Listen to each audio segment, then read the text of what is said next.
क्यों मां अंबा जगदम्बा की हम आराधना करते हैं? कभी आप विचार करें, करिएगा विचार। ऐसी कोई देवी नहीं है,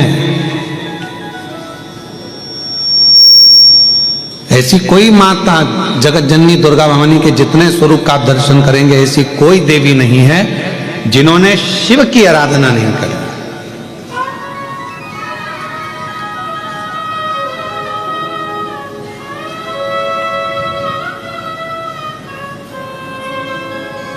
और ऐसी कोई देवी नहीं है जिन्होंने शिव से वर प्राप्त ना करा।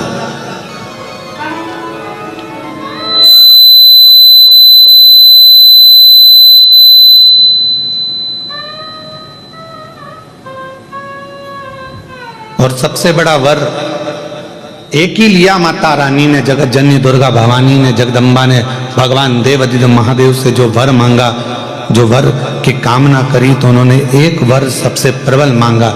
उन्होंने कहा, हे भोलेनाथ वर दीजिए, जब आद्य शक्ति इस देवी की मूर्ति की कोई दर्शन करे, उस पर शिव की कृपा आद्य शक्ति के साथ सदा बनी रहे, ये वर दीजिए।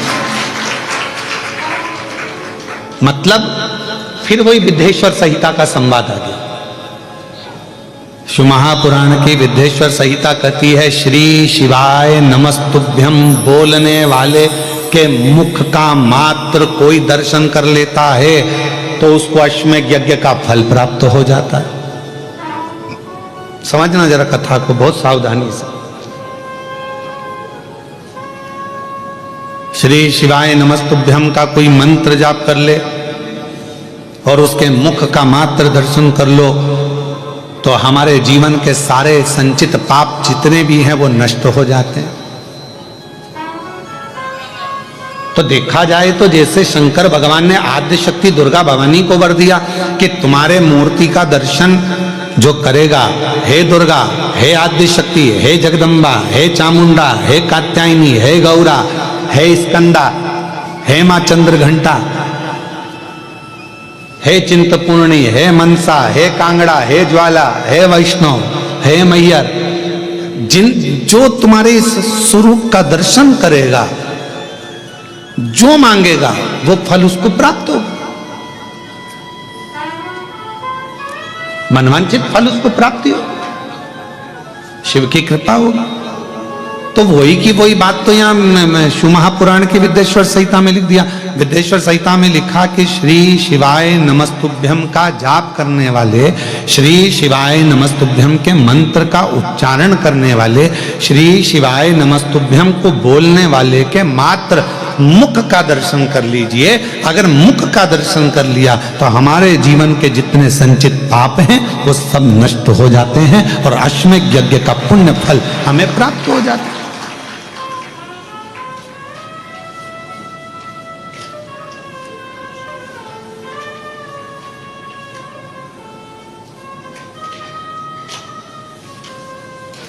अब कुछ नहीं कर सकते तो इतना तो कर सकते हैं कि अपन जो श्री शिवाय नमस्तुभ्यम बोले उसको देख ही लें, बहुत है।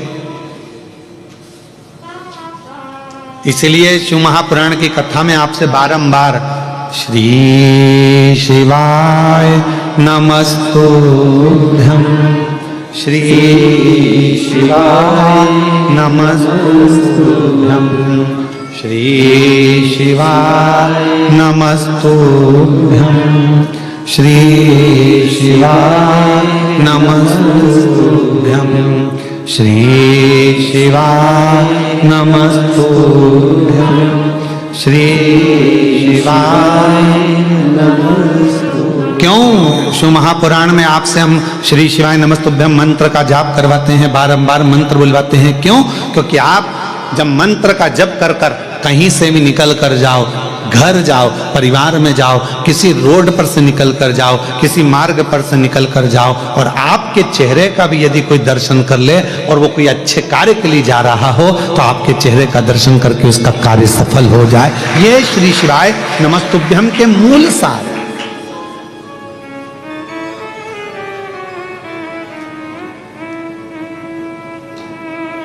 ये मंत्र की मूलता है।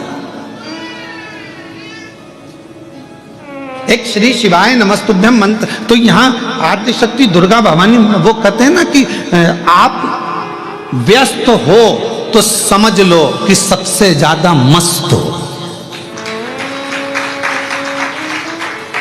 आप व्यस्त हो तो समझ लो कि सबसे ज्यादा जम के बोलो जरा मस्त हो।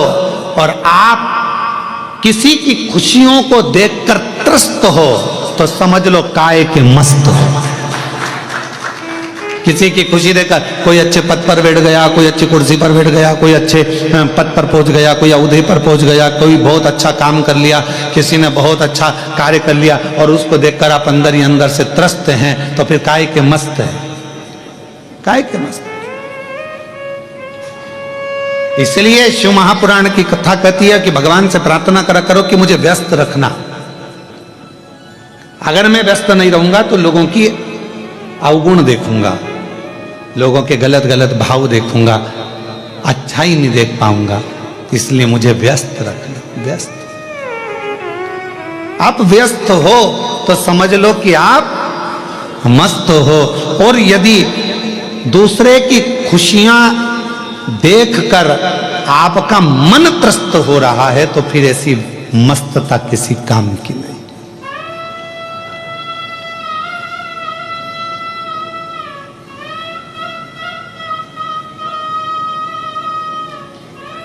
ऐसी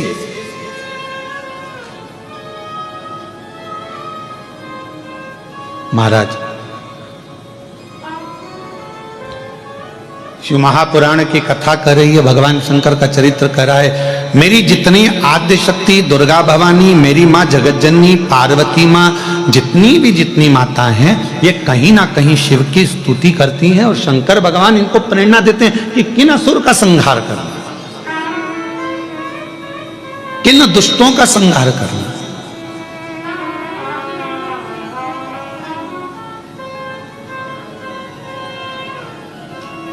गंगा अवतरण की कथा सुनी है आप लोगों ने?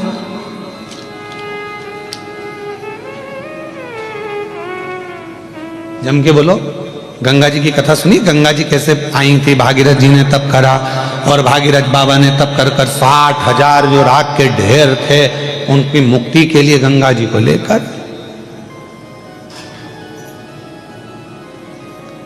गंगा मैया पृथ्वी पर है।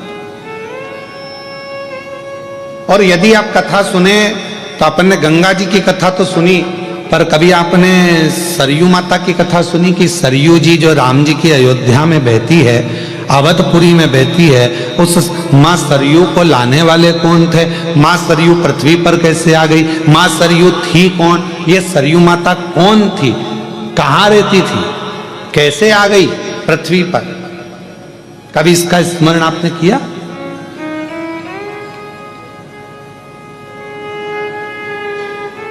हमने नर्मदा जी का स्मरण करा, हमने यमुना जी का स्मरण करा कि कालिंदगिर पर्वत पर रहती थी माँ यमुना जी, कालिंदी महारानी, और अविरल करती करती भगवान कृष्ण की पट रानी बनकर आनंद के साथ निवास करती है। ये हमने यमुना जी का स्मरण करा। गंगा जी का हमने स्मरण करा।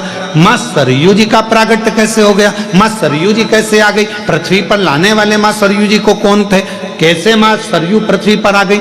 अवधपुरी में माँ सरयू जी को इतना आनंद से पूजा जाता है, स्मरण किया जाता है, स्नान किया जाता है। माँ सरयू इस अवध में कैसे पहुंच गई? माँ सरयू इस भूमंडल पर, पृथ्वी पर कैसे आ गई? कौन थी यह माँ सरयू? कभी हमारे मन में यह भाव आया?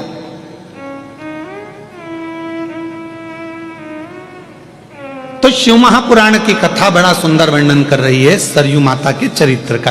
अब माता का चरित्र चल रहा है। माँ आद्यशक्ति, माँ दुर्गा, माँ भवानी, माँ जगदम्बा, माँ सती, माँ उमा, इनके चरित्र के बीच में ही हम माँ सरयू का चरित्र स्मरण करें। जैसे आपसे कोई पूछे तो आप कह सकते हो कि हमने माँ सरयू जी के प्रगट की कथा श्रवण करी है, माँ सरयू के पृथ्वी पर आने की कथा श्रवण करी। कौन है ये?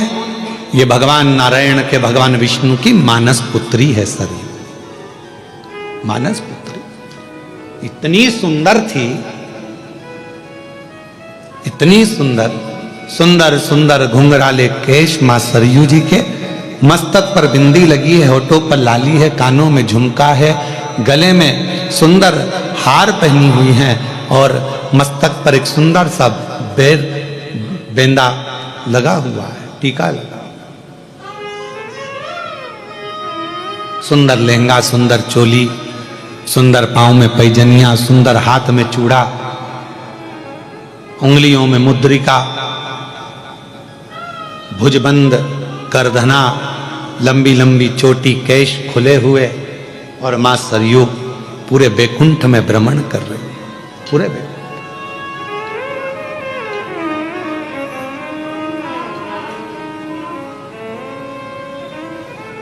पूरे बैकुंठ में भ्रमण कर रही, और भ्रमण करती करती मां सरयू आज अविरल आनंद के साथ कभी ब्रह्मलोक चली जाती हैं, कभी बैकुंठ लोक चली जाती हैं, कभी गौलोक चली जाती हैं, कभी इंद्र के पास चली जाती हैं, कभी कहीं भगवान नारायण की मानस पुत्री है, भ्रमण करती रहती है।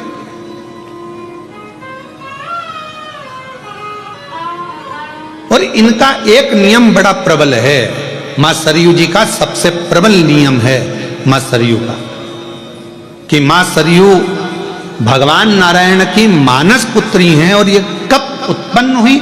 जिस समय पर भगवान विष्णु, भगवान नारायण, भगवान शंकर की ध्यान मुद्रा में बैठे हुए थे और उनका स्मरण कर रहे थे, उनके स्मरण के उस भाव के जल से ही मां सरयू का प्रागट्य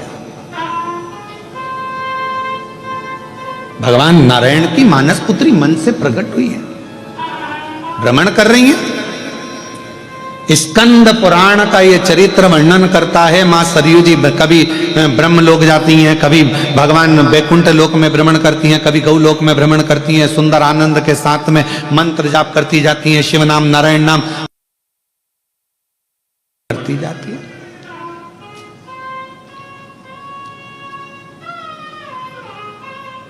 और शंभु शरणे मांगू दुख काटो दया करीन दर्शन ओ शंभु शरणे मांगू घड़ी रे दुख काटो दया करीन दर्शन। मां भ्रमण कर रही है बैकुंठ में, मां भ्रमण कर रही है ब्रह्मलोक में, मां सरयू भ्रमण कर रही है गौलोक धाम में, और बड़े आनंद के साथ घूम रही थी। तभी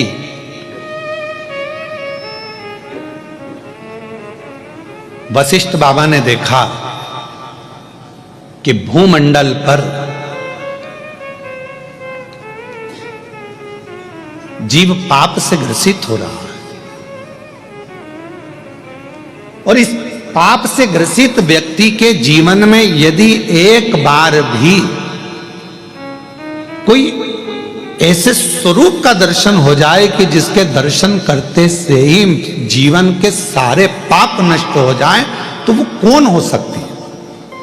अब वशिष्ठ बाबा ने तप किया, और वशिष्ठ ऋषि ने तप कर वशिष्ठ बाबा जब तप करने लगे, ब्रह्म ऋषि वशिष्ठ जी जब तप करते हैं, और तप करते करते उनके ध्यान में आया कि एक है भगवान नारायण की पुत्री, मानस पुत्री सरयू, जिसका केवल स्वरूप का भी अगर कोई दर्शन कर लेगा तो उसके पाप संचित समाप्त हो जाएंगे।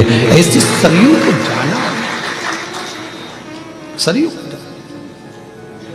शायद इस प्रसंग को आस्था चैनल पर और शायद सोशल मीडिया पर पहली बार कोई इस चरित्र का स्मरण कर रहे होंगे, मां सरयू के प्रागट्य का, मां सरयू के पृथ्वी पर आने का।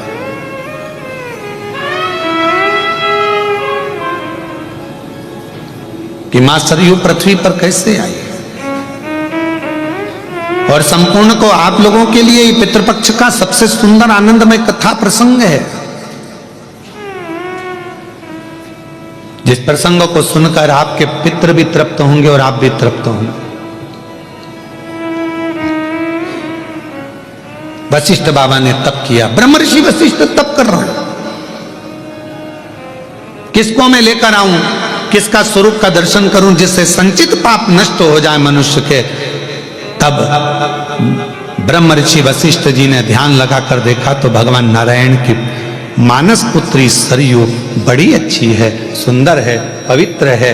अगर ये भूमंडल पर आ जाए, पृथ्वी पर आ जाए तो इसके केवल दर्शन मात्र से जीव के पाप नष्ट हो जाएंगे। इसको लेने के लिए जाना पड़ेगा,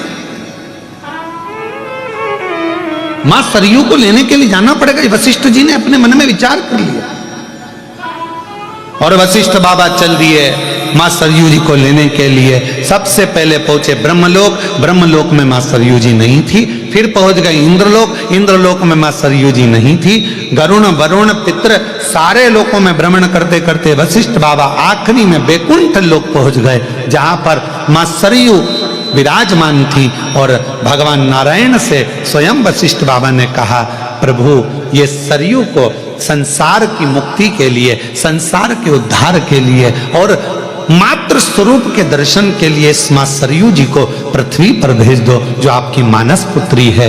भगवान नारायण ने जगत कल्याण के लिए, जगत उद्धार के लिए सरयू जी को पृथ्वी पर भेजने को तैयार।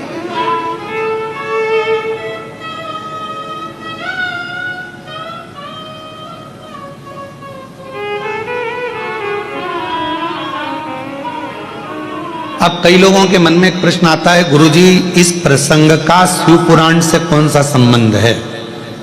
तो हमारा निवेदन है, शंकर भगवान का एक स्वरूप का दर्शन इस चरित्र के अंतर्गत आएगा। आप थोड़ा ध्यान से श्रवण करिएगा।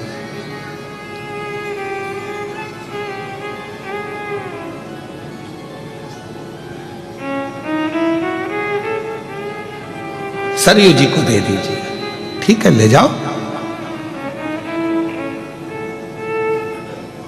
एक सड़क, एक शिक्षक, ये दोनों जहां हैं वहीं रहते हैं, पर इनके पास आने वाले को ये मंजिल तक पहुंचाते रहते हैं। कौन कौन?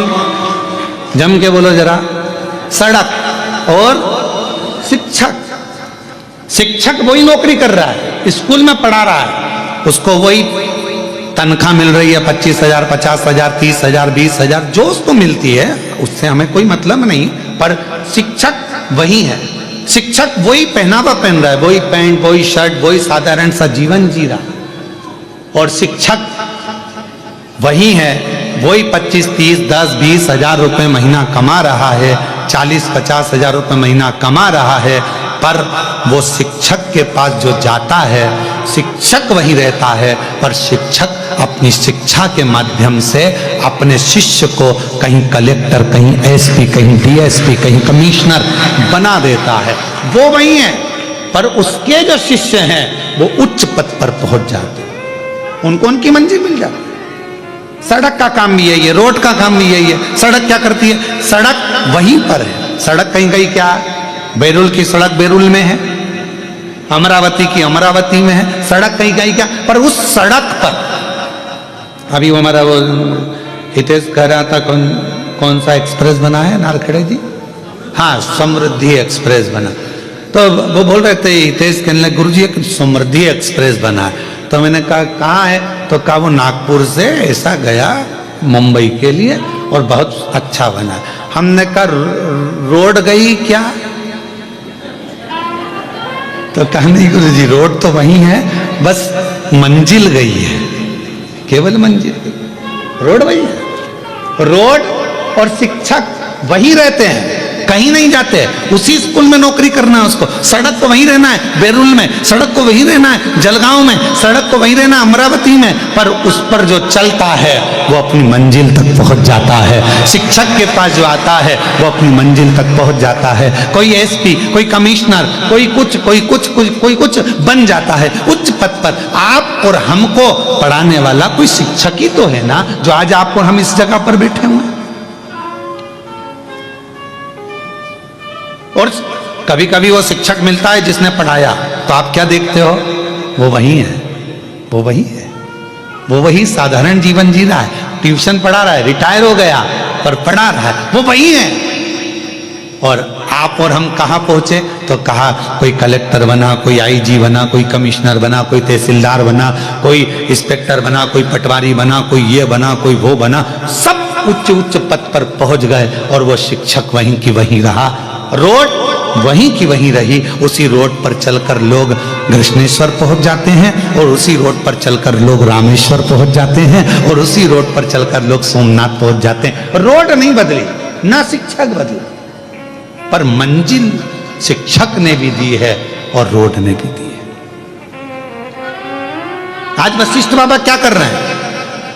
ब्रह्मर्षि वशिष्ठ जी क्या कर रहे हैं? एक उच्च शिक्षक का पद अदा कर रहे हैं। एक वशिष्ठ बाबा अच्छी रोड का पद अदा कर रहे हैं कि मैं भले संसार सागर में रहूं ना रहूं, पर अगर सरयू पृथ्वी पर आ गई और मां सरयू अगर पृथ्वी पर आ गई तो जो इसका दर्शन करेगा वो कृतार्थ होता चले जाएगा, उसका पाप नष्ट होता चले जाएगा, वो पापों से मुक्त होता है। तो कर क्या रहे हैं? ये भी तो शिक्षक का काम कर रहे हैं, ये भी तो रोड का काम कर रहे हैं। तो एक अच्छी एक रोड और एक शिक्षक कहीं नहीं जाते, वहीं रहते हैं, पर अपने आने वाले जीवों को वो कल्याण कर देते। शिव महापुराण की कथा क्या कर रही है? आप श्रवण कर रहे हैं, आप सुनेंगे, अपने जीवन में धारण करेंगे। जो आपने बाबा से मांगा इस पवित्र पितृपक्ष के आनंदमय इस ऑनलाइन कथा में, अपने घरों में रहकर, पंडाल में रहकर, जहां कहीं भी आप इस कथा को श्रवण कर रहे हैं, सोशल मीडिया के माध्यम से, आस्था चैनल के माध्यम से, आप जहां बैठकर बाबा से अपने दिल की बात कहोगे, ये मेरा विश्वास कहता है मेरा शंकर उसी स्थान पर आकर आपका कल्याण करेगा, झोली भरेगा और आपने जो मांगा वो देगा।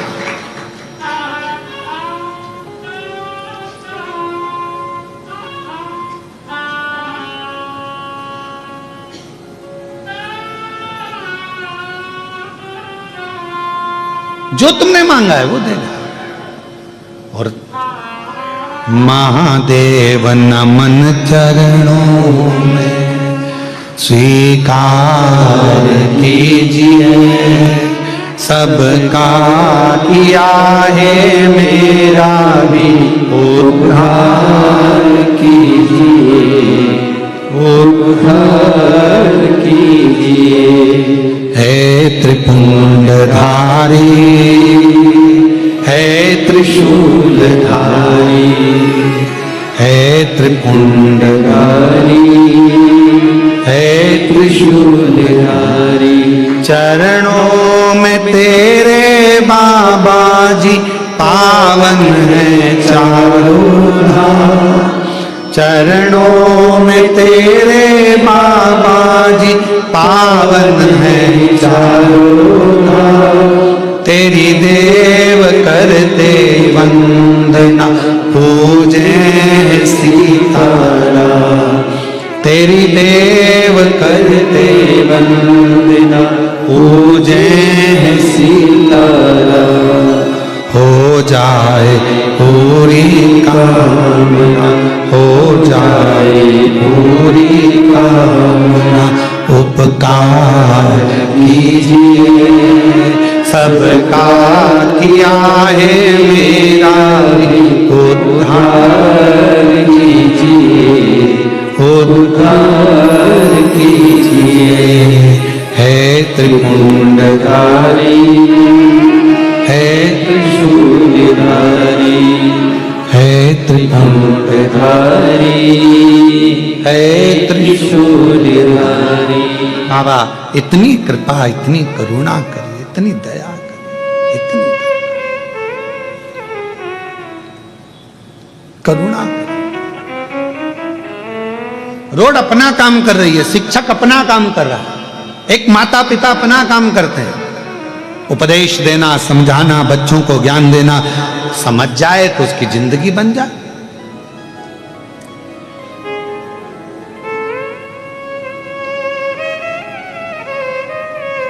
पर एक होता है माली और एक होता है पुजारी। कौन कौन? एक माली और एक पुजारी। सही निर्णय देना रे हो बेलूर वालों, उत्तर बिल्कुल सही देना हो, सोच समझ के देना, अच्छे से देना। बाहर वाले भी जरा ध्यान लगाना है। तुम ये मत सोचना कि मैं तुमको देख नहीं रहा हूं, ध्यान में उत्तर सही देना। एक माली है और एक पुजारी है। माली का काम क्या है? पौधा लगाना, जल डालना, खाद डालना और उसमें अच्छे अच्छे फूल उत्पन्न करना, ठीक है। पुजारी का काम क्या है? फूल लाना, तोड़कर भगवान की माला बनाना, श्रृंगार बनाना, भगवान को पूजन करना, श्रृंगारित करना, ठीक है। अब उस फूल का सबसे ज्यादा पुण्य माली को मिलेगा कि पुजारी को मिलेगा? है माली को। बहुत बढ़िया, नजर उत्तर वाले ना बिल्कुल सही बोल रहे, बिल्कुल सही बोले। किसको मिलेगा? माली। क्यों? क्योंकि माली ने उस फूल को अपने पुत्र की तरह रखा है। पहले बच्चा की तरह पहले पौधा लगाया, पौधा लगाकर उसको धीरे धीरे बड़ा करा और धीरे धीरे बड़ा करने के बाद में वो जो फूल है उसको संजोया, संजोने के बाद उसको फिर वो लेकर चला। वो एक गाने की लाइन याद आ गई, भौरे ने खिलाया ले गया राज, भौरे ने खिलाया फूल को ले गया राज। और कभी कभी एक प्रसंग इसके साथ में जुड़ा हुआ भी याद आता है। एक प्रसंग बड़ा सुंदर याद आता है कि एक भौरे ने एक गोबर के कीड़े से कहा, क्या दिन भर गोबर में पड़ा रहता है, चल मेरे साथ में तुझे लेकर चलता हूं, अच्छे अच्छे फूलों में तुझे ले जाऊंगा। गोबर का कीड़ा बोला, यार कहां मैं जाऊंगा, तू मुझे कहां लेकर जाए? नहीं चल मैं तुझे घुमा के लेकर। और भौरे ने गोबर के कीड़े को उठाया और उठाकर एक फूल में ले जाकर रख दिया। अब कैसी लगी सुगंध? अरे बहुत जोरदार, आनंद आ गया, बड़ी प्रसन्नता हो गई, खुश हो गया। अब तू फुल एंजॉय कर यहां पे। हो भौरा तोड़ के चले गया, रात को फूल बंद हो गया। अब गोबर का कीड़ा उसमें फंस गया उसी के अंदर। अब इतने में किसी ने उस फूल को तोड़ लिया, तोड़कर मंदिर में ले गया, भगवान के चरणों में उसको चढ़ा दिया। सवेरे वो फूल खिल गया, चढ़ा हुआ, उसमें से गोबर का कीड़ा निकला, वापिस उस फूल में चला गया। मंदिर में चढ़ा हुआ फूल दूसरे दिन निर्माल्य बन गया, उसको किसी ने उठाया, गंगा जल में ले जाकर विसर्जन कर दिया। भौरा उड़ते उड़ते नाली उस गोबर के कीड़े के पास आया, कहाँ है मेरा दोस्त, कहाँ है माय बेस्ट फ्रेंड, कहाँ है? ढूंढता और उस गोबर के कीड़े के पास पहुंच गया, गंगा के जल में वो फूल पर था। उस कीड़े से पूछा, भाई तू कैसा महसूस कर रहा है? गोबर के कीड़े ने कहा, तेरा जैसा दोस्त अगर किसी को मिल जाए तो गोबर में से निकालकर गंगा तक पहुंचा देता है,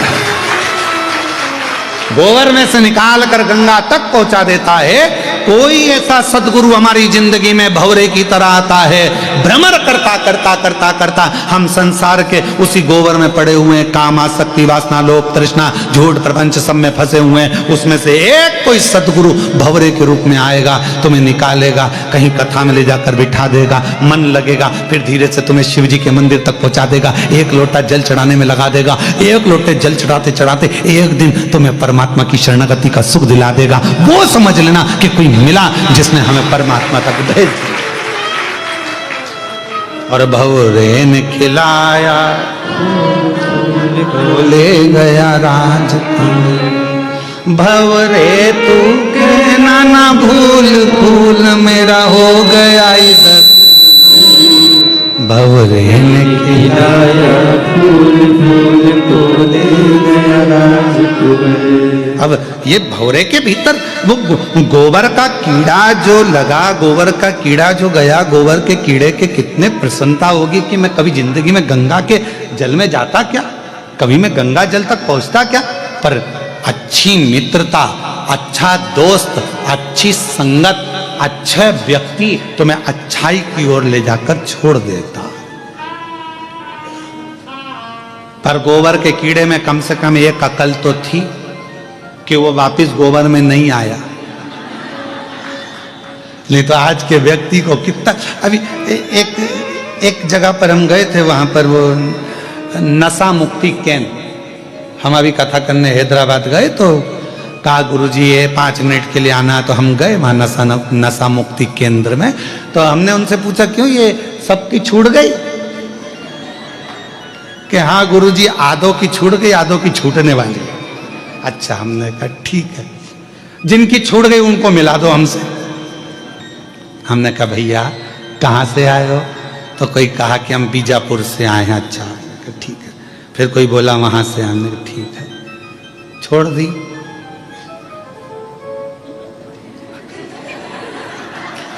छोड़ दी तो कहते अभी छोड़ दिए। ने कहा फिर बाद में, तो के मौसम के अनुसार देखा। क्या सोच, क्या विचार, कोई गोबर का कि उसमें समझदारी तो थी। अरे बोलो सही है कि गलत है, समझदारी थी कि नहीं उस गोबर के कीड़े में, कि इतनी अकल गोबर के कीड़े में थी कि महाराज वो गया तो वापस लौटकर गोबर में नहीं आया। बस ये समझदारी तुम्हारी जिंदगी में होना चाहिए कि अगर शिवर वाला महाराज ने कहा कि 1 लोटा जल चढ़ाओ, चढ़ाने लगो, शिव का नाम लो, लेने लगो, श्री शिवाय नमस्तुभ्यम जपते रहो। अब दुनिया के प्रपंच में फिर कोई आएगा कि तुम ये मत करो, तुम बेलपत्र मत खाओ, तुम जल मत चढ़ाओ, तुम ऐसा मत करो वैसा। हमने तो सोच लिया, अब तो एक साधे सब सधे। अब तो हमने सोच लिया कि शंकर हमारा और हम शंकर के, फिर क्या विचार कर।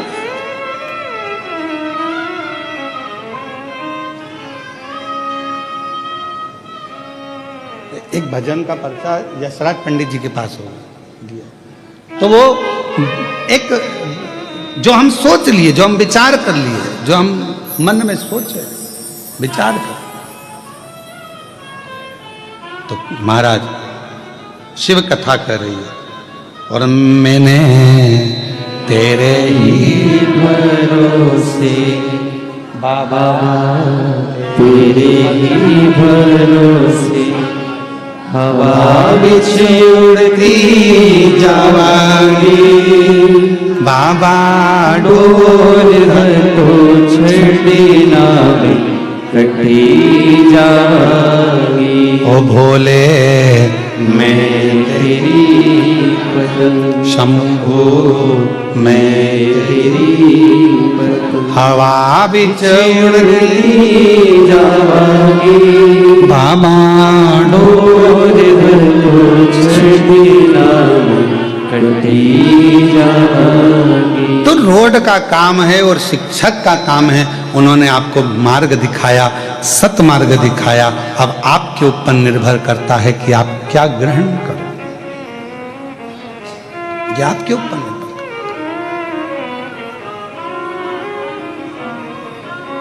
है। माली और जम के बोलो, जम के पुजारी। माली ने क्या करा, पौधा लगाया। माली ने क्या करा, फूल के पौधे को बड़ा करा। माली ने क्या करा कि फूल को पाला अपने पुत्र की तरह, और एक बेटे की तरह जब पालन पोषण कर लिया। तुम देखना, जो माली दिल से पौधे लगाता है ना, उसका फूल तोड़ के बता दो, वो तुम्हें नी गोभी का फूल बना दे, तुम तोड़ के बता दो। कोई किसान सोयाबीन लगाया, कोई किसान ने मक्का बोई, कोई किसान ने गेहूं बोया, फसल लगाई, और तुम उसके खेत को मचाओ तो वो एक एक पौधे को अपनी औलाद की तरह रखता है किसान। एक एक पौधे को सोयाबीन का एक पौधा होगा, एक गेहूं का पौधा होगा, एक मक्का का पौधा होगा, तो वो किसान के लिए उसकी औलाद जैसा होता है, उसके बच्चे जैसा होता है कि कैसे इसमें जो दाना आएगा मैं बेचकर अपना कर्जा चुका दूंगा, मेरी घर बना लूंगा, मेरी बेटी की शादी कर दूंगा, मेरे बेटे का ब्याह कर दूंगा, मेरा मकान बन जाएगा। किसान कितनी आस लगाता है।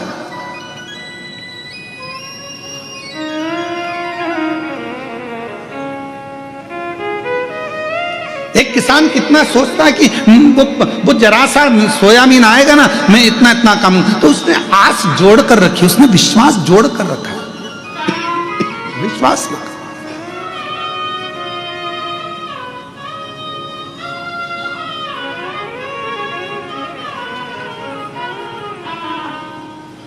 माली ने पौधा लगाया, फूल बड़ा करा, पुजारी ने फूल को तोड़ा, भगवान तक लेकर गया। मेरे बेल्लूर की जीजाओं ने बहुत अच्छा जवाब दिया कि सबसे ज्यादा पुण्य किसके खाते में जाएगा? माली के खाते में। क्यों?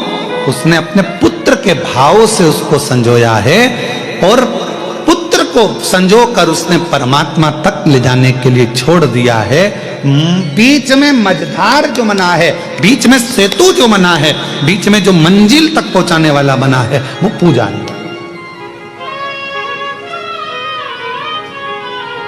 तो एक संत, एक साधु, एक सन्यासी, एक तपस्वी, एक कथाकार, एक गुरु अपनी जिंदगी में माली का काम करता है, तुम्हें पोष कर बड़ा कर कर परमात्मा तक पहुंचाने का एक लक्ष्य निश्चित कर देता है, और तुम्हें वो परमात्मा तक पहुंचाने का प्रयास करता है। जैसे ब्रह्मर्षि वशिष्ठ जी सरयू जी को लेकर आना चाहते हैं, भगवान नारायण से कहा कि मैं सरयू को ले जाना चाहता हूं। क्यों? भगवान विष्णु ने पूछा, ये मेरी मानस पुत्री है, तुम इसको करोगे क्या? क्यों लेकर जा रहे हो? पृथ्वी पर क्या काम आएगी? तो ब्रह्मर्षि वशिष्ठ बाबा ने कह दिया कि मैं इनको इसलिए लेकर जा रहा हूं कि संसार के लोग इनका दर्शन कर कर अपने पापों को त्याग दें, पापों से मुक्ति मिल जाए।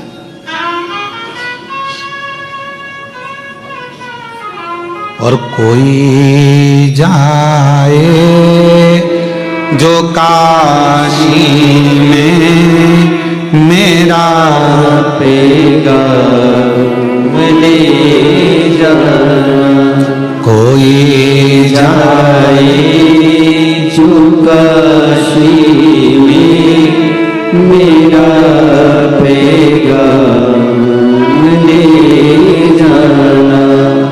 ये कहना डमरू वाले से तुम्हारी आती है, ये कहना काशी वाले से तुम्हारी आती है। मैं खुद तो आ नहीं सकता मेरा पेगा ले जाना।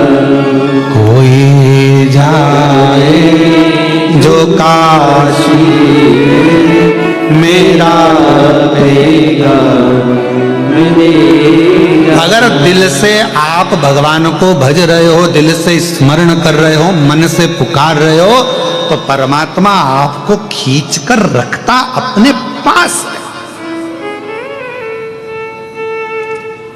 है। ये सोपान दत्तात्रेय जी नारखेड़े बैठे हैं अपनी धर्म पत्नी जी के साथ में, सुलभा जी के साथ, और हमारे ये श्री राजेंद्र आनंद राव पाटिल जी बैठे हैं अपनी धर्म पत्नी ज्योति राव पाटिल जी के साथ, या ज्योति जी के साथ।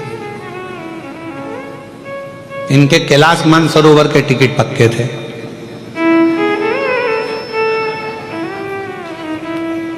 हमसे 3 दिन से लगे थे पीछे, गुरुजी 9 तारीख हो गई, हम 12 को चले जाएंगे।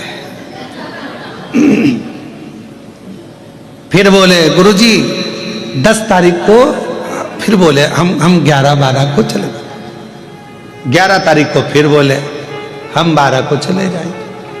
आज कितनी है? आज कितनी? अब हमने कहा हमने इनको नहीं रोका, क्योंकि हम रोक लेते तो इनका जो बेचारा कैलाश मानसरोवर का टिकट कोई कम में होता है, पैसा कितना लगता है मानसरोवर जाने के लिए है। कोई हमसे कहे गुरु जी तुम कैलाश मानसरोवर चलो, भैया हमारे पास इतना नहीं, हम नहीं जाएंगे, पहन देते तो कैलाश मानसरोवर जाने में कोई पैसा कितना लगता है, तो विचार करो। तो हम इनको नहीं बोले कि तुम टिकट विकेट कैंसिल करवाओ, वो तो शंकर जी ने कुछ ऐसी लीला रच दी। और इनको जाना था नेपाल से, और नेपाल तो पूरा भगवामय हो रहा है।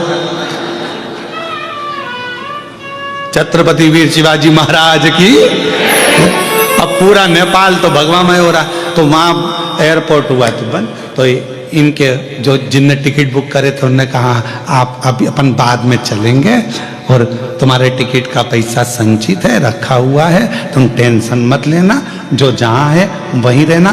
तो इन दोनों ने, ये दोनों बहुत समझदार हैं, ये पाटिल और नारखेड़े, इन दोनों ने फोन लगा के उनसे कह दिया भगवान ने हमारी सुन ली, सुन ली, सुन ली। और तेरी कृपा का क्या है भरोसा, कब किस पर हो जाए जरा सी। अच्छा, ये कैलाश मानसरोवर चले भी जाते थे तो इनके मन में रह जाता, कथा चल रही थी और 3 दिन की बची थी, वो सुन लेते तो और आनंद हो जाता। 3 दिन की थी, महाराज ने पहले बताया भी नहीं कि ऑनलाइन यहीं से करेंगे। गलती है ना सीवर वाले महाराज की बहुत बड़ी, बता देते तो हम पहले से टिकट ही नहीं कराते। तो तुम चिंता मत करो, अब सौंप दिया इस जीवन का सब भार तुम्हारे हाथों में। तो तुम्हारा टिकट कराना, कैंसिल कराना, तुम्हें बुलाना, नहीं बुलाना, शंकर भगवान ने कहा जब मैं कैलाश से यहाँ आके बैठा हूं तो तू कैलाश जाके करेगा क्या, ये बता। तो शिव जी तो उन्होंने कहा तुम जब मैं यहाँ आ गया, हमने पहले भी कथा में कहा जहां कथा होती है 12 ज्योतिर्लिंग और कैलाश पर विराजमान मेरे शंकर भगवान, जहां शिव महापुराण की कथा होती है 7 दिन तक मेरा शंकर भगवान विथ फैमिली वहीं पर निवास करते हैं, वहीं।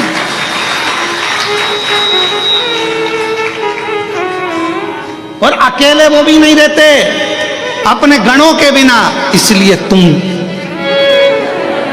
सब अकेले नहीं रहते मेरे शंकर, वो अपने गणों के साथ रहते। तो हम आप सब शिव जी के गण हैं, उनका डमरू बजता है, थोड़ी सी कानों में आवाज आती है, और अपन सब धीरे धीरे निकल के अपने अपने घर से जहाँ कथा होती है वहाँ पहुँच जाते हैं, अपने देव अधिदेव महादेव से मिलने के लिए, उनको प्राप्त करने के लिए। ये शिव का, ये शब्द। अब कोई कहे गुरुजी शिव जी के अपना प्रमाण कैसे देते हैं, तो इनसे पूछो, ये प्रमाण नहीं तोड़ दिया।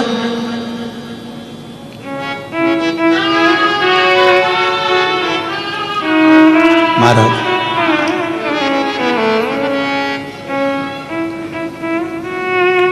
महाराज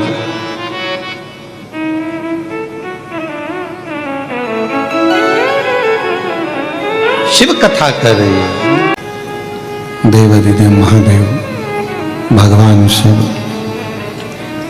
ओगरदानी त्रिकालदर्शी कैलाश विनाशी भगवान शंकर की पवित्र कथा कर रही है, शिव महापुराण की कथा वर्णन कर रही है।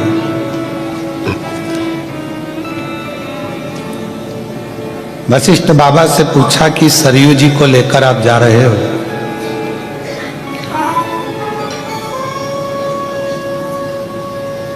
ये मृत्यु लोक में जाकर करेंगी क्या? कहा जितने भी जीव हैं 4 स्थान पर हर व्यक्ति से पाप होता है। ऐसा कोई मनुष्य नहीं है जिससे 4 स्थान पर पाप ना हो।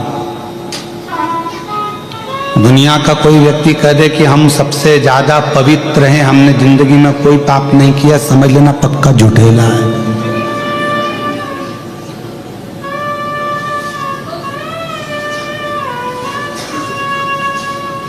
पक्का झूठ बोल रहा है अगर बोल रहा है कि मैंने पाप नहीं किया। 4 स्थान पर हर व्यक्ति से पाप होता है। पहला, झाड़ू लगाते समय छोटे छोटे जीव मर जाते हैं, उसका पाप माथे चढ़ता है। दूसरा, पानी भरते समय, कपड़े धोते समय, नहाते समय छोटे छोटे जीव मर जाते हैं, उसका पाप माथे चढ़ता है। तीसरा, भोजन बनाते समय, अग्नि प्रकट करते समय, लाइट जलाते समय, हेलोजन जलाया, लाइट जलाया, कुछ भी जलाया, छोटे छोटे जीव आते हैं उसमें जल कर मर जाते हैं, उसका पाप माथे चढ़ता। चौथा, पैदल चलकर कहीं गए, अपने पांव के नीचे ना जाने कौन कौन से छोटे छोटे जीव मर जाते हैं, उसका पाप माथे चढ़ता। अब कोई कह दे तुमसे आके कि मैं बहुत बड़ा महाराज और मैंने जिंदगी में कोई पाप नहीं किया, तो समझ लेना पक्का झूठ बोल रहा है। शिव महापुराण में 4 स्थान ऐसे बताए हैं, श्रीमद् भागवत में भी राजा भगवान श्री ऋषभ देव जी महाराज के चरित्र में भी ये 4 स्थान ऐसे बताए हैं जहां पर व्यक्ति से पाप होता ही है।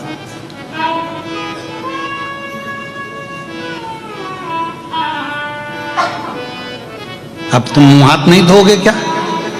जम के तो बोलो, धोगे ना, कोई जीव तो चाहता है। कपड़े नहीं धोगे क्या? धोगे, जीव तो जाता। झाड़ू नहीं लगाओगे क्या? लगाओ। तो यही तो ब्रह्मर्षि वशिष्ठ जी के मन में यही तो प्रश्न अड़ा कि हर व्यक्ति के सिर पर पाप की गठरिया बंधी है, प्रत्येक व्यक्ति पाप की गठरिया को ढो रहा है। और यदि वो भूलवश भी, जिन मां सरयू जी को मैं पृथ्वी पर लेकर जा रहा हूं, अगर वो सरयू जी का दर्शन कर लेंगे, ये सरयू माता नदी के रूप में नहीं थी, ये तो स्त्री के रूप में थी। नदी तो बाद में बनी, अभी आप चरित्र श्रवण करेंगे, नदी जब बनी वो पहले तो स्त्री का स्वरूप। मैं इनको लेकर जा रहा हूं, ये कई पापियों के पाप को काट दे, कई पाप। भगवान नारायण बड़े प्रसन्न हो गए कि अगर आप जन कल्याण के लिए लेकर जा रहे हो, जनमानस के उद्धार के लिए लेकर जा रहे हो, पूरे जगत के कल्याण के लिए लेकर जा रहे हो, तो ले जाओ इसको, उसमें क्या दिक्कत है?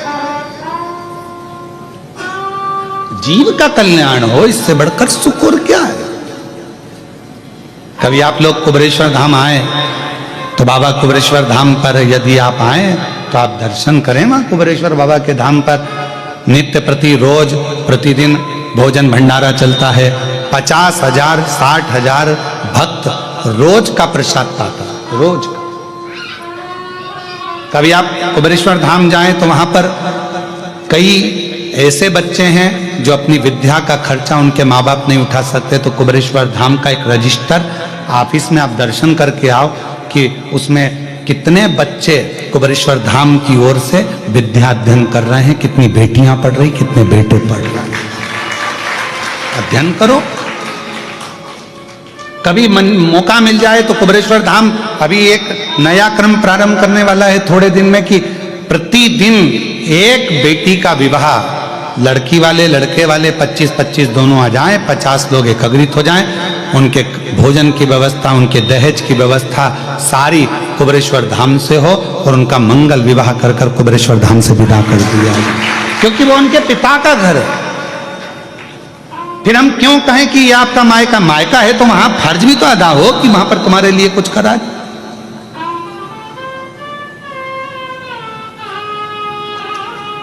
कितना सुंदर प्रसंग। आप लोग कभी कृष्णेश्वर बाबा के, जब मैं कहूंगा आस्था चैनल पर जितने लोग भी कथा श्रवण कर रहे हैं, कभी जिंदगी में मौका लगे 12 ज्योतिर्लिंग में से कृष्णेश्वर बाबा का दर्शन करने के लिए आप वेरुल आइए, महाराष्ट्र आइए और दर्शन करो। किसी भी ज्योतिर्लिंग के शिखर पर आप कभी भी शंकर भगवान को नंदी पर बैठा हुआ नहीं देखोगे। केवल कृष्णेश्वर महादेव 12 ज्योतिर्लिंग में से एक हैं जिनके शिखर पर स्वयं भगवान शंकर मां पार्वती जी के साथ नंदी पर बैठकर जा रहे हैं।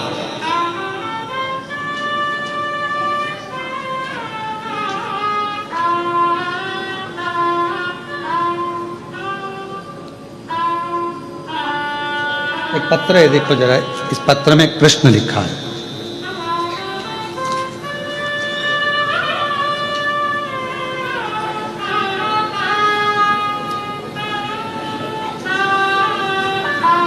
अब उस मेरे को शब्द थोड़े से भारी हैं तो पढ़ने में से फिर भी पढ़ देंगे थोड़ा थोड़ा। श्री शिवाय नमस्तुभ्यम। मेरा नाम श्री कारभारी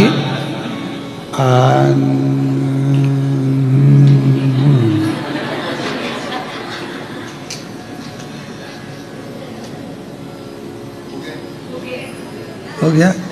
अच्छा आप ही ने लिखा है, हम समझ गए। बेटा प्रणाम। अब तुम ही बोल दो, तुम्हारा नाम क्या? कारभारी आम्बो असुम्बा लुंगे और जादववाड़ी छत्रपति संभाजी नगर से हूं। प्रणाम आपको। आपने एक पत्र में प्रश्न लिखा है कि कुछ ज्योतिर्लिंग ऐसे होते हैं जैसे हमारा कृष्णेश्वर महादेव, जहां पर पुरुष अंदर जाते हैं तो ऊपर का कपड़ा, शर्ट बनियान जो पहने होते हैं वो उतार दिया जाता है। ऐसा क्यों, किस लिए? ये 12वां ज्योतिर्लिंग है। कृष्णेश्वर महादेव कौन सा ज्योतिर्लिंग है? 12वां। आप जितने भी ज्योतिर्लिंग का दर्शन कर कर आए हो, यहां आने के बाद तुम में और भोलेनाथ में बीच में कोई पर्दा नहीं होना चाहिए, इसलिए वस्त्र को उतार दिया है। यहां बीच में कोई पर्दा ना हो। तो फिर एक प्रश्न खड़ा हो जाता है कि पुरुषों के लिए ऐसा भाव? हाँ, क्योंकि मां जब वस्त्र धारण करती है तो वो मां उसकी करुणा और उसकी वात्सल्यता का वस्त्र पहनती है। जिस वात्सल्यता के वस्त्र में उसके हृदय में और शिव के भाव में कोई पर्दा नहीं रहता, इसलिए नारी को वस्त्र का भाव वर्णित किया। पर पुरुष के लिए ऊपर का वस्त्र उतारना, क्योंकि हृदय से परमात्मा के बीच में, आत्मा और परमात्मा के बीच में कोई पर्दा नहीं होना चाहिए, कोई पर्दा। फिर वही बात आ गई, तुझसे मिलने के लिए तेरी कसम, तुझसे मिलने के लिए तेरी कसम, एक मुलाकात जरूरी। बीच में कोई पर्दा नहीं, ये आत्मा और परमात्मा, इसलिए इस पर्दे का क्या मोल? ये 12वां ज्योतिर्लिंग है। 12 ज्योतिर्लिंग में से किसी ज्योतिर्लिंग के ऊपर शंकर पार्वती नंदी पर बैठकर जाते हुए नजर नहीं आते, पर कृष्णेश्वर महादेव के शिखर पर, शिखर में शिव पार्वती नंदी पर बैठकर जा रहे हैं। मतलब अब शंकर पार्वती जी कह रहे हैं तेरे 12 ज्योतिर्लिंग जब पूर्ण हो जाते हैं तो शिव और पार्वती तेरा कल्याण करने के लिए तुझे नंदी पर बिठा कर ले जाते हैं। क्यों चिंता? यहां से हमारी गंतव्य यात्रा पूर्ण हो जाती है। 12 ज्योतिर्लिंग पूर्ण, अपनी गाड़ी में बैठो, घर जाओ। 12 ज्योतिर्लिंग पूर्ण हो गए, अपने अपने घर को जाओ।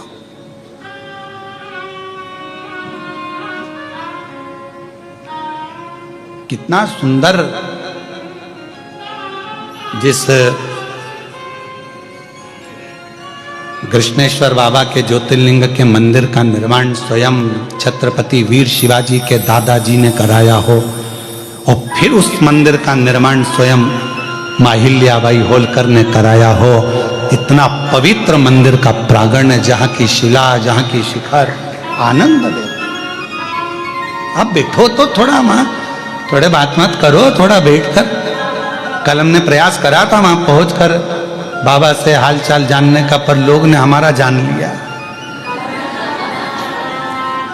प्रयास किया,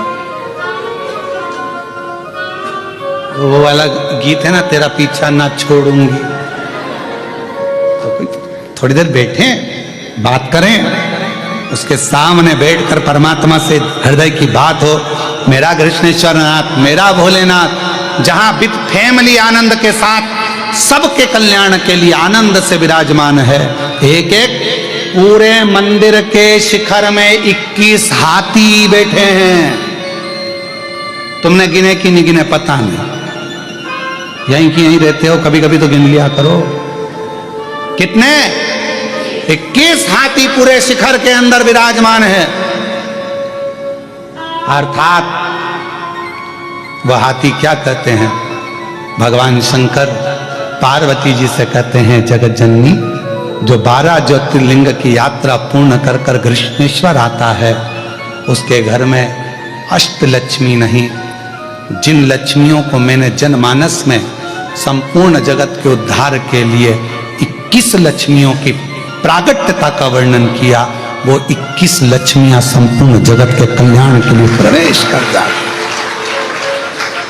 अब वो दर्शन कर रहे हैं, हाथी बनाए, गज बनाए, गज बनाए, हाथी बनाए, पर उस स्थान पर जब दर्शन करेंगे वो हाथी नहीं, स्वयं लक्ष्मी उस पर विराजमान होकर अलग अलग मार्ग से तुम जहां निवास करने वाले हो, चाहे तुम पूरब में रहो, पश्चिम में रहो, उत्तर में रहो, दक्षिण में रहो, तुम जहां जाओगे तुम्हारे पीछे पीछे वो गज लक्ष्मी तुम्हारे पीछे पीछे आएगी और तुम्हारा भंडार भर कर जाएगी, क्योंकि कृष्णेश्वर बाबा का तुम दर्शन कर कर जाओ।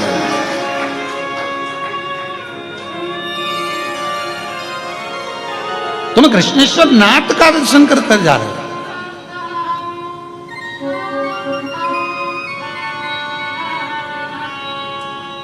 एक एक बिंदु का स्मरण करो।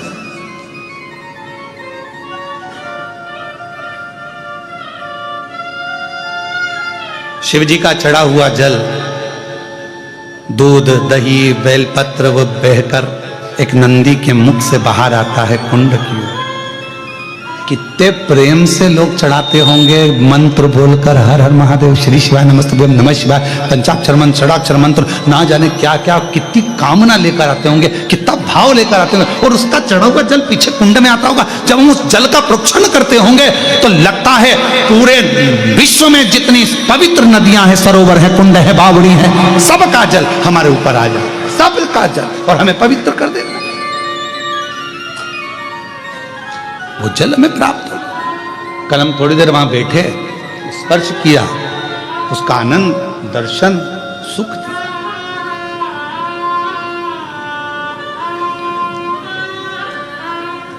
और जब हम उस पवित्र स्थल का दर्शन करने के लिए जाएं तो मन से कितने बड़े करोड़पति हो, धनपति हो, वैभवपति हो, सत्तापति हो, या जिसके भी पति हो, पर अपने भीतर से ये अहंकार निकाल, अपने भीतर से अहंकार निकालो, तब तुम परमात्मा के पास जाओ। और मेरे भोले तेरा सहारा है। आओ आइए, बेलपत्र लेकर जाइए, आ जाओ। मेरे भोले तेरा सहारा है, मेरी नैया का तू किनारा है। एक पत्र और बड़ा सुंदर है। नैया का तू किनारा। सुरेखा गजानन नालकर, मैं छत्रपति संभाजी नगर से आई हूँ। कहीं बैठी हूँ तो हाथ हिला, आप ही हैं। मैं पाटिल परिवार को, नारखेड़े परिवार को धन्यवाद देती हूँ, जिन्होंने हमको ऑनलाइन कथा श्रवण करने का मौका दिया। 20 साल से हम किराए के मकान में रहते थे, हमारा खुद का मकान नहीं था, बहुत परेशानी का जीवन था, समझ नहीं पा रहा था क्या करें। तब पशुपति नाथ का व्रत किया और बाबा की कृपा से आज हमारे खुद के मकान में हम बैठे हैं। बाबा को हमें धन्यवाद देने के लिए आए हैं। गुरुदेव, मेरे बेटे की सरकारी नौकरी नहीं थी, वो हताश हो गया था, आज बाबा ने उसकी सरकारी नौकरी भी लगा दी, इसलिए शिव जी को धन्यवाद देंगे। आ जाइए, बेलपत्र लेकर।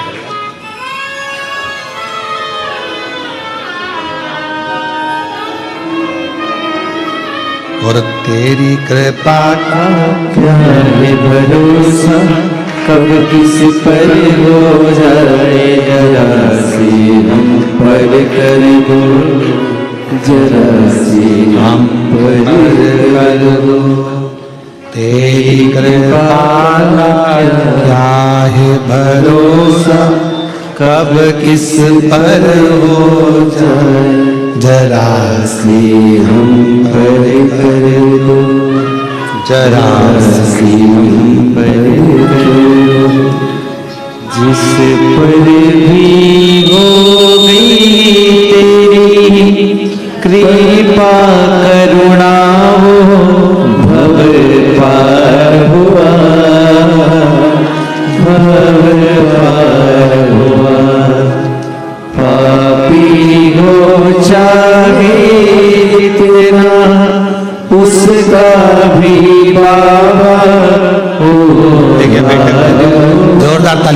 बेटे का सरकारी जॉब भी लगा और मकान भी।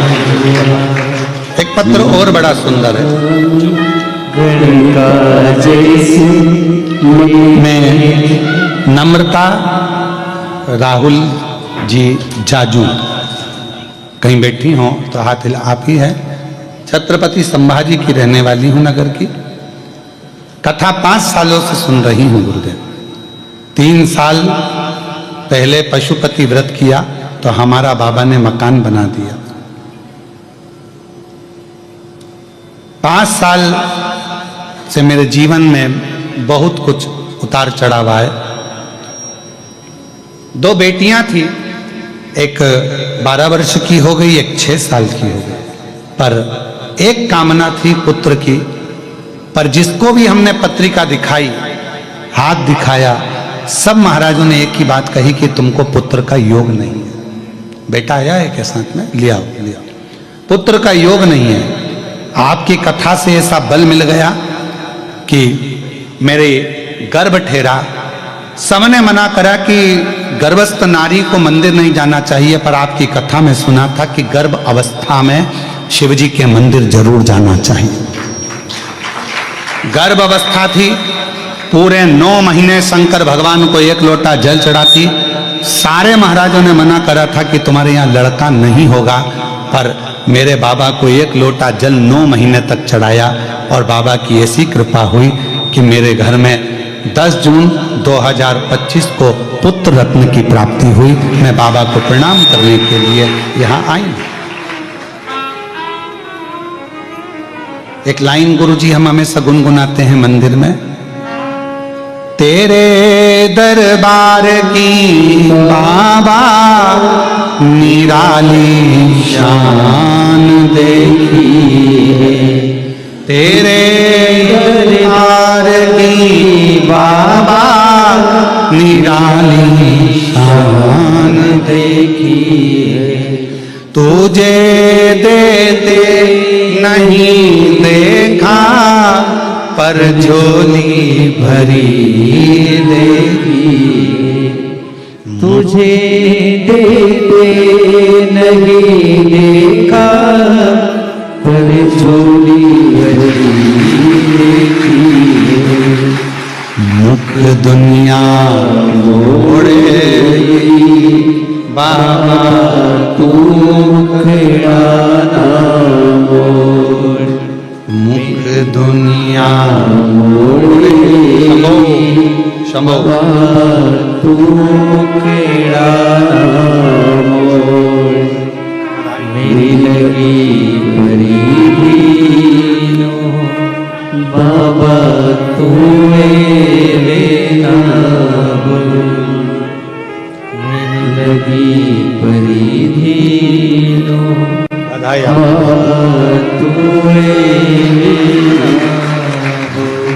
मुख दुनिया मोड़ेगी बाबा तू मुखड़ा शिव शिव है, ओगड़ दानी है, शंभु शंभु है। एक विश्वास, एक भरोसा, एक दृढ़ता। पूछा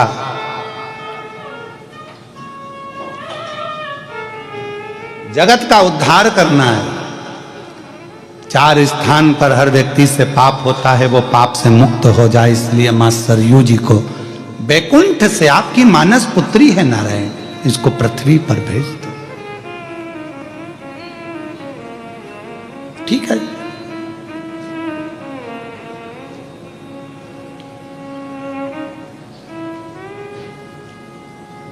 ले जाओ। पर सरयू जी का एक नियम है, शिव साधना करने वाले के सम्मुख से सरयू निकल कर नहीं जा सकते, क्योंकि सरयू शंकर की आराधना में लीन रहती, शिव का सम्मान।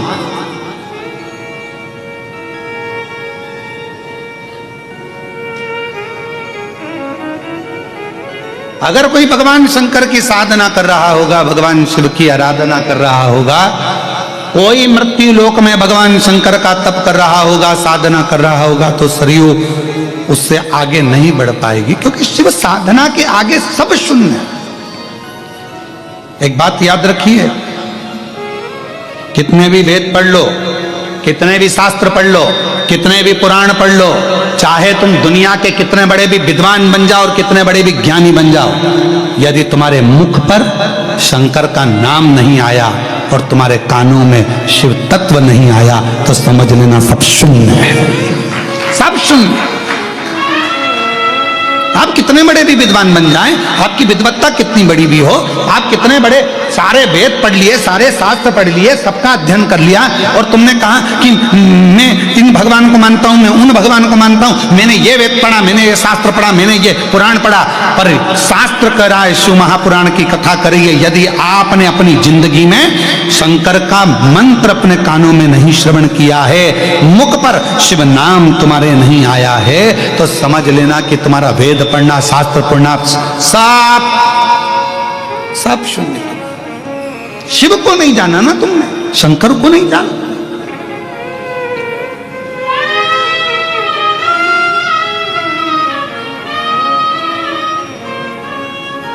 दुनिया में जितने भी व्रत होते हैं ना, ये माताएं जितने व्रत करती है, पुरुष जितने व्रत करते हैं, सोमवार का व्रत करो, मंगलवार का व्रत करो, शनिवार का व्रत करो, आप चाहे शनि महाराज का कर लो, चाहे गुरु महाराज का कर लो, चाहे कोई सा भी व्रत कर लो, कोई ने बता दिया ये व्रत कर लो, सारे व्रतों का पुण्य कम मिलता है। तो शिव महापुराण की कथा कहती है, व्रत कोई से भी देवता का करो, पर फल तो शंकर भगवान जब तक नहीं बोलेंगे तब तक तुम्हें प्राप्त हो ही नहीं सकता।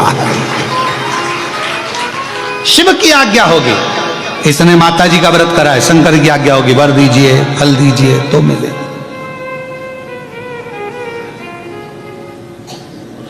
बिना शिव के हम अधूरे हैं, अधूरे।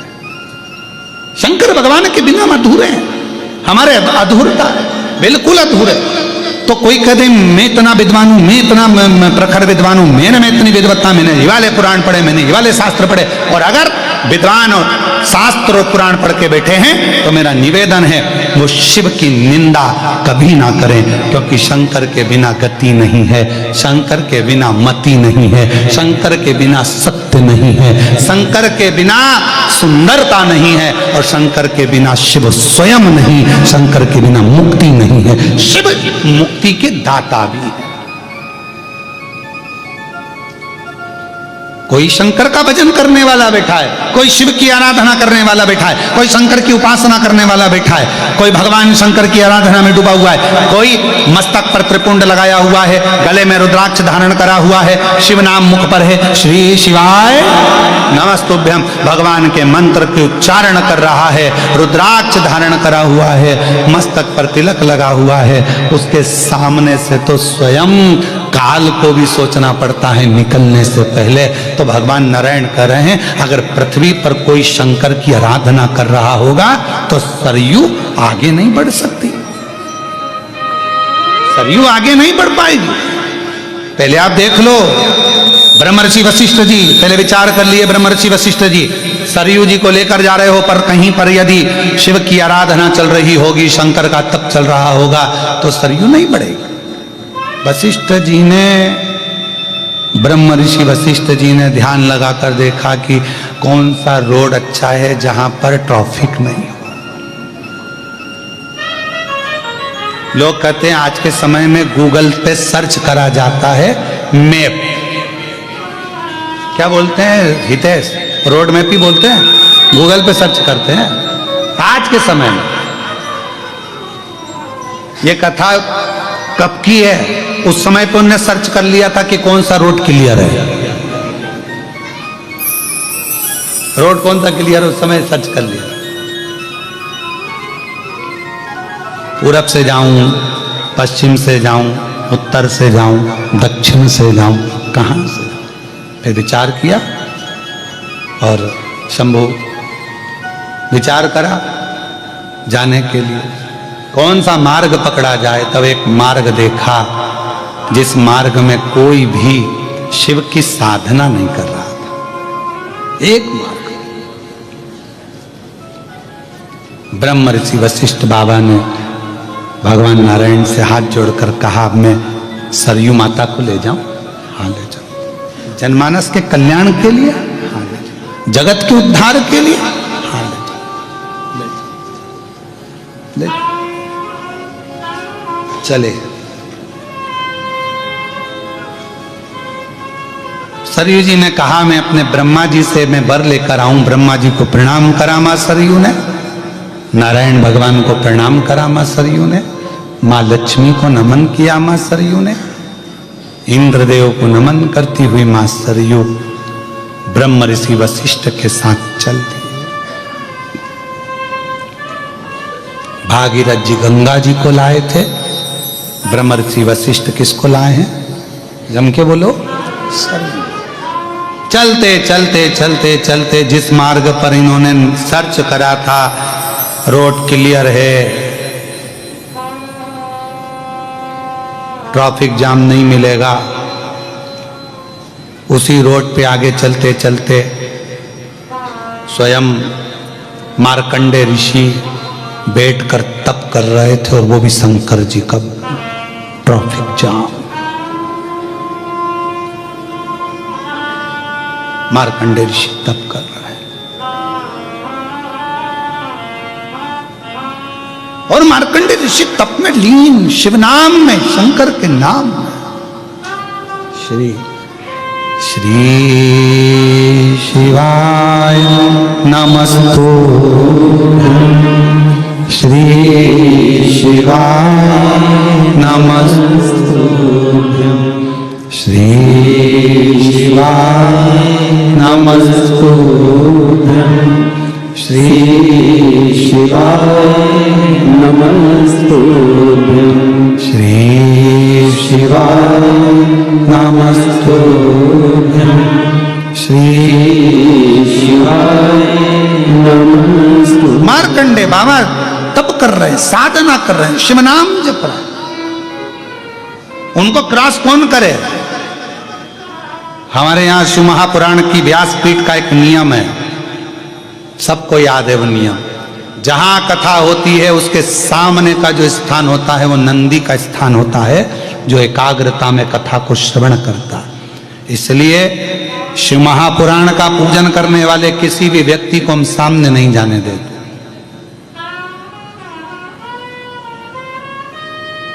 अगर क्रॉस करना है पीछे से करो, साइड में खड़े हो, आरती करना है साइड में, यहां खड़े हो साइड में, बेलपत्र पर सामने नहीं आने देते। वो नंदी का स्थल है। जब शिव की आराधना होती है, एकाग्र चित्ता में कोई डूबा रहता है, उसके सामने से निकला नहीं जाता।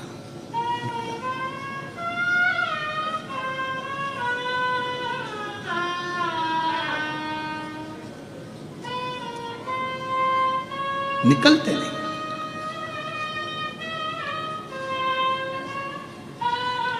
मैं नारखेड़े परिवार और पाटिल परिवार को इसलिए भी धन्यवाद दूंगा हितेश, कि हम 4 दिन से यहाँ पर हैं, और 4 दिन से हमारा जो मंत्र हम जिस लिए यहाँ आए हैं साधना के हिसाब से, जप करने के लिए, तप करने के लिए, नारखेड़े परिवार से भी और पाटिल परिवार से भी कोई भी हमारे कक्ष में नहीं आया।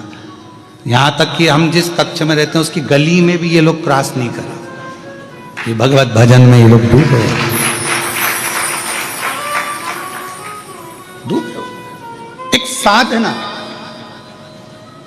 कल हम खुद हितेश से बोले कि वो कृष्णेश्वर प्रतिष्ठान वाले जो हमेशा शिव जी को 1 लोटा जल ज्यादा चढ़ाते थे कि कृष्णेश्वर में शिव महापुराण की कथा हो जाए, कथा हो जाए, कथा हो जाए, और ये 25 बार सियोर बोल के आए होंगे, गुरुजी कोई ऑनलाइन कथा ही कृष्णेश्वर दे दो, पर करो। मैं कृष्णेश्वर प्रतिष्ठान वालों को भी बहुत धन्यवाद दूंगा कि उनका भाव इतना शुद्ध है कि वो शिव के प्रति उनका समय प्रतिष्ठा, साधुता है, बहुत बहुत शिव कृपा है, शंकर की। आओ जरा इधर आओ, प्रतिष्ठान वाले इधर आओ, जरा इधर आओ, एक जनी आ जाओ, कोई भी आओ, एक माला दो, साधु।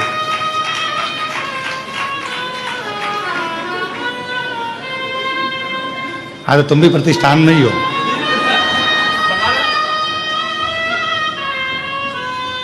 मुखिया ही हुई है। हाँ।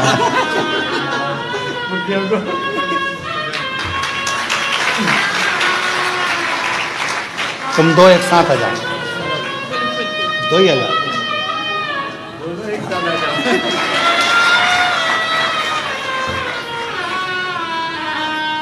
शिव कृपा है, ये शंकर की उदारता,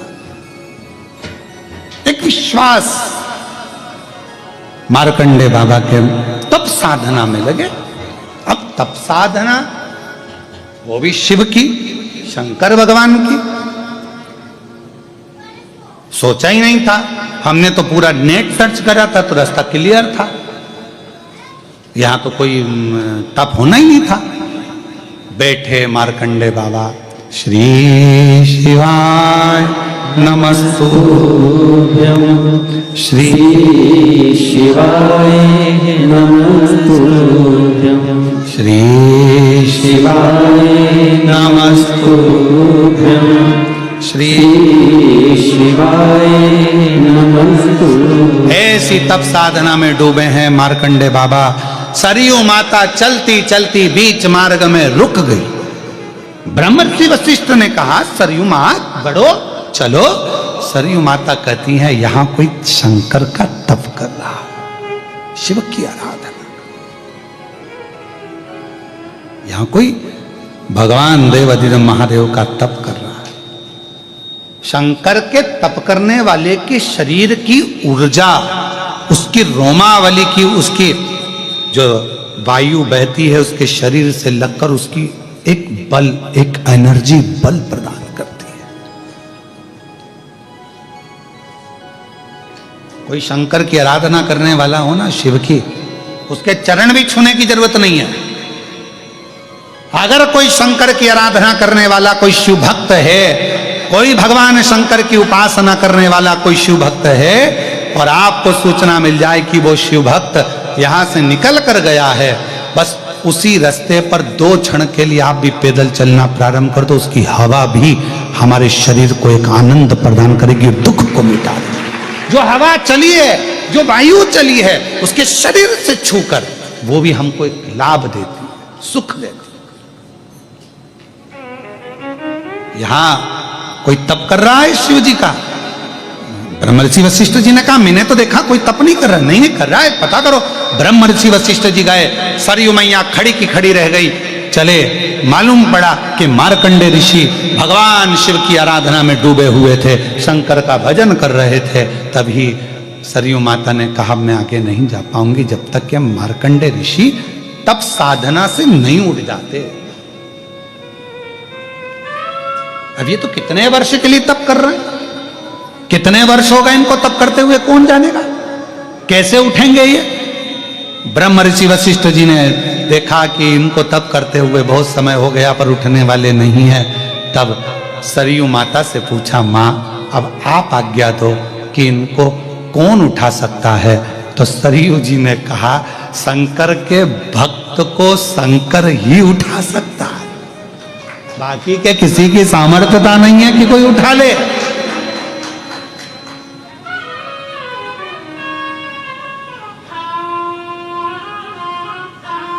शिव महापुराण की वायव्य संहिता को पढ़ना, गीता प्रेस गोरखपुर की शिव पुराण लेकर आओ, उसकी वायव्य संहिता को पढ़िए कि शंकर भगवान की आराधना करने वाला, शिव की उपासना करने वाला, शंकर भगवान पर 1 लोटा जल चढ़ाने वाला, शंकर भगवान के मंदिर अगर किसी के घर से कोई रोज जाता है, उस घर के अंदर ना तो कभी टोना होता है, ना कभी टोटका होता है, ना उस घर का बाल बांका होता है।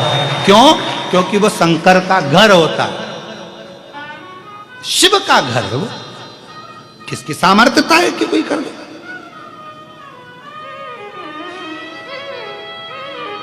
शंकर की आराधना। इसलिए आप सबसे निवेदन है, घर में जब भी फुर्सत मिला करे, जितने आस्था चैनल पर कथा सुन रहे हैं, जितने फेसबुक यूट्यूब पर कथा श्रवण कर रहे हैं, जितने मोबाइल पर कथा श्रवण कर रहे हैं, और जितने इस कृष्णेश्वर बाबा के पवित्र प्रांगण में बैठकर उनकी गोद में बैठकर कथा सुन रहे हैं, उनसे भी निवेदन करूंगा, घर में 5 minute, 7 minute, 2 minute, 1 minute Shri शिवाय नमस्तुभ्यम बोला करो, जिससे तुम्हारा घर शंकर का घर रहे और उस घर में किसी की हिम्मत नहीं कि कोई कुछ कर दे। तो कहा शिव के भक्त को केवल शिव ही उठा सकते हैं, बाकी का कोई नहीं उठा सकता।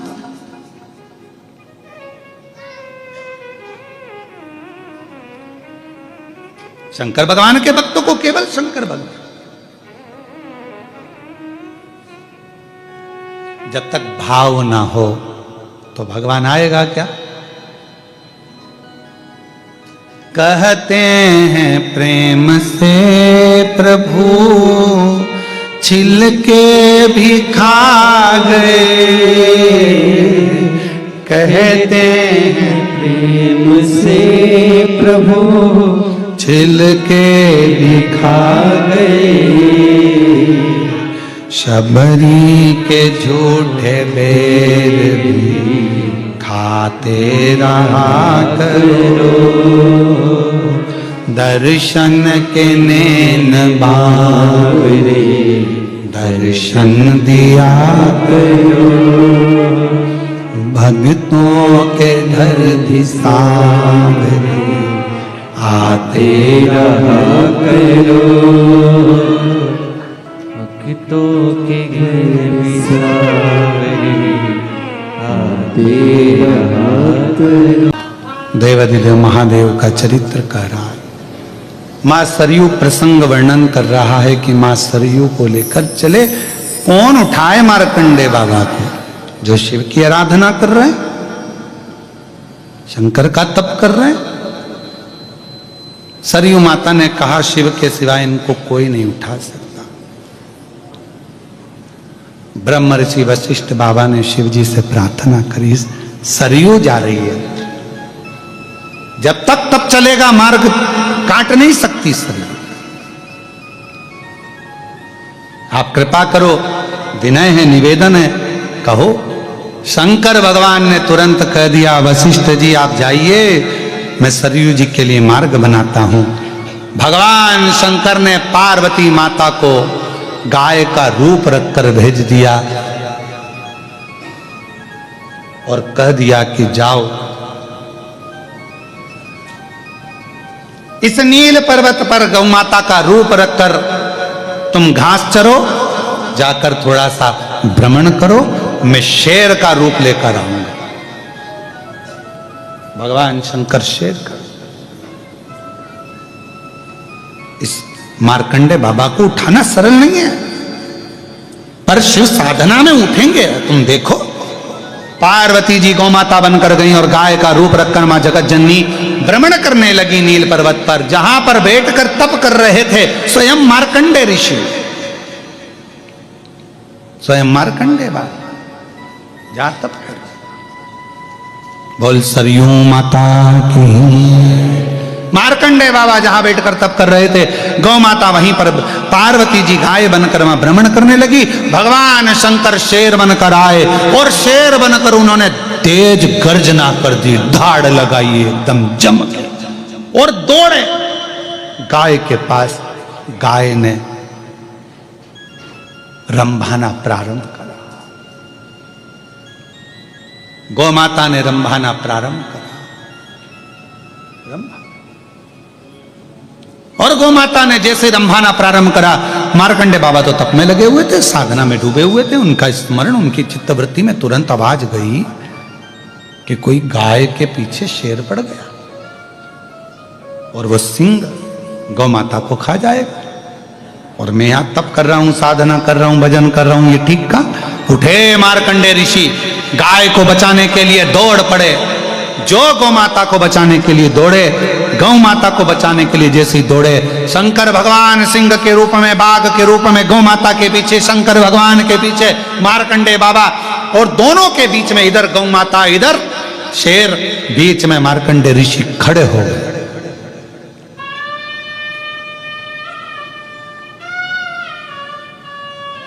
बाघ का रूप रखे हुए जो भगवान शंकर को मार्कंडे बाबा ने देखा, शिव का भक्त शिव जी को पहचान जाता है।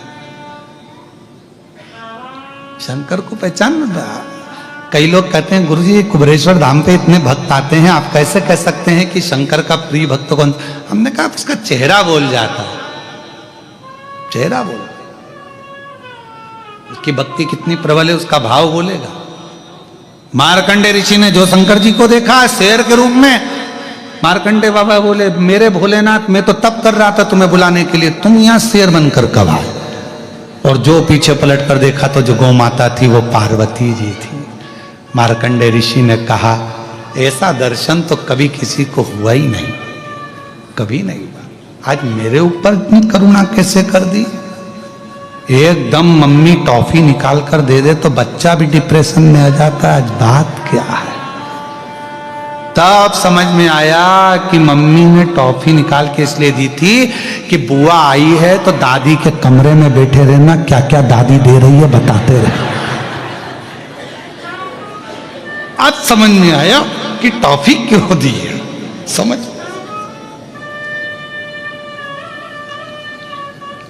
फिर तो दादी कहती है चल जा मम्मी के पास जा। नहीं जाऊंगा, बुलाऊं तेरी मम्मी को? बुला लो, उन्हीं ने कहा है वहीं बैठे रहना, जब तक बुआ है तब तक वहीं बैठे रहे। तो मार्कंडे जी ने कहा जरूर कोई बात है, क्या चाहिए, क्या हो गया? आप अगर यहां आए हो तो जरूर कोई बात होगी। तो ध्यान लगाया मार्कंडे जी ने कि ये सरयू मेरे तप को लांग कर नहीं जा सकती थी, इसलिए उसने ऐसा किया। मेरी तप साधना को तोड़वा दिया सरयू ने। इधर शिव इधर गौ माता दौड़ कर गए सरयू जी के सामने मार्कंडे ऋषि और कह दिया सरयू तूने मेरी तप साधना तोड़वा दी, मैं तो शिव की आराधना कर रहा, श्राप देता हूं तेरे को। अभी तक तो स्त्री के रूप में थी, अब जल के रूप में प्रवाहित हो, जल के रूप में। सरयू जी ने हाथ जोड़कर मार्कंडे बाबा से कहा मैं जल बनने को तैयार हूं, पर कुछ तो वर दीजिए। वर है तेरे को, भगवान नारायण तेरे ही तट पर आएंगे, भगवान शिव भी तेरे ही तट पर आएंगे, स्वयं शंकर भगवान हनुमान बनकर तेरे ही सरयू जल में रमण आनंदित करेंगे, राम जी वहीं खेलेंगे। प्रभु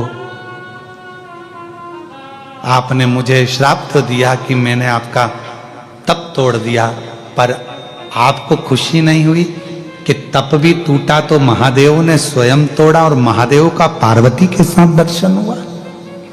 मार्कंडे जी की आंख में जल भर गया। मैं तो ये भूल ही गया था, मैं ये भूल गया कि शिव मेरे सामने थे। शंकर भगवान का तप कर रहा था उनके दर्शन के लिए, अकेले के लिए। यहां तो दोनों के हो गए सरयू तेरे चक्कर में, दोनों। ये बड़ी कृपा हुई। मार्कंडे बाबा ने हाथ जोड़ लिए शंकर जी के। शिव जी आप बाघ का रूप रखकर आए हो, आज से इस नील पर्वत पर आप बागनाथ नाम से पूजे जाओ और विग्रेश्वर महादेव के रूप में आप इस उत्तराखंड की भूमि पर सदा विराजमान रहो। नील पर्वत बोल बागनाथ भगवान की। शिव उस बागनाथ शिवलिंग के रूप में विराजमान हो गए, जिसका निर्माण स्वयं भगवान शंकर के ही गण ने किया। शिव के शिव उस जगह कहते हैं भगवान शंकर का सुंदर भाव आनंदित करने वाली ये पवित्र कथा, मां सरयू के प्रागट्य की कथा, भूमि पर आने की कथा स्कंद पुराण कहती है। जो इसको श्रवण करता है उसके पूर्वज, उसके पितर बिना पिंड दान के ही तर जाते हैं, उनको मुक्ति प्राप्त हो जाती है।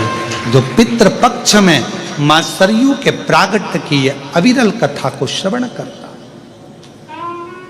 कितने किस्मत वाले हो आप सब। आस्था चैनल पर जितने सुन रहे हो, सोशल मीडिया पर जितने सुन रहे हो, फेसबुक यूट्यूब पर जितने सुन रहे हो, मां सरयू के। अभी तक आपने गंगा अवतरण की कथा सुनी थी, आज सरयू अवतरण की कथा सुनिए। आपको प्रसन्नता होना चाहिए कि हमारी जिंदगी में हमने आज सरयू जी का अवतरण श्रवण कर लिया। मां सरयू का अवतरण, जिसको श्रवण कर कर हमारे पूर्वज तर जाते हैं, पितर तर जाते हैं। समय आया, आगे भगवान शंकर के आनंदमय भाव में सुंदर मां के सुंदर विग्रह से एक बालक ने उपटन से प्रकट हुए और वो बालक विनायक हुए, द्वार पर खड़े थे। शिव जी का आगमन होता है, रोक दिया, जाने ना दिया, रोका, जाने ना दिया। तब शीश कटा। देवताओं ने भगवान शिव से प्रार्थना करी मां जगत जननी ने, और हाथी का मस्तक लाया गया और धड़ पर जोड़ा गया। भगवान श्री गणेश जी महाराज शंकर पार्वती के आनंद भाव में पधार रहे हैं।